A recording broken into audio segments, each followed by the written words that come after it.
నటి శ్రావ్యారెడ్డికి ఆగ్రహం కట్టలు తెంచుకుంది. ఫేస్బుక్ లైవ్ చాట్లో పోకిరి అడిగిన ప్రశ్నతో ఆమె చిర్రెత్తుకొచ్చింది. ఫలితంగా నా వక్షోజాలు ఎంత సైజులో ఉంటే నీకేంటిరా, మీ ఇంటికెళ్ళి మీ అమ్మని అడుగు అంటూ మండిపడింది. దీనికి సంబంధించిన వీడియో ఒకటి సోషల్ మీడియాలో హల్చల్ చేస్తుంది. దేశంలో 500, 1000 రూపాయలు విలువ చేసే కరెన్సీ నోట్లను రద్దు చేస్తూ ప్రధానమంత్రి నరేంద్ర మోదీ గారు సంచలన నిర్ణయం తీసుకున్నారు.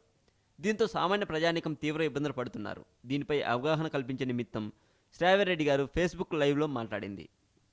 ఆ తర్వాత కొందరు ఫేస్బుక్ ఫ్రెండ్స్ అడిగిన ప్రశ్నలకు ఆమె సమాధానం ఇచ్చారు. ఇంతలో ఓ పోకిరి నీ సైజులెంత అని ప్రశ్నించాడు. ఈ ప్రశ్న చదవగానే ఆమెకు చిర్రెత్తుకొచ్చింది. ఓ మంచి విషయం గురించి మాట్లాడుతుంటే నా బూబ్ సైజ్ అడుగుతావెందుకురా, వాటితో నీకేంటి పని, నీకేమైనా పిచ్చా, ప్రతి యువతికి అవి ఉంటాయి, ఇంటికెళ్ళి మీ అమ్మని అడుగు, నా బూబ్ సైజుల గురించి అడిగిన ప్రశ్నలకు ఇప్పటికీ సమాధానం ఇచ్చాను, ఇంకేముందిరా, అసలు నీ నిజ జీవితంలో వాటిని టచ్ చేయగలవా అంటూ ప్రశ్నించింది.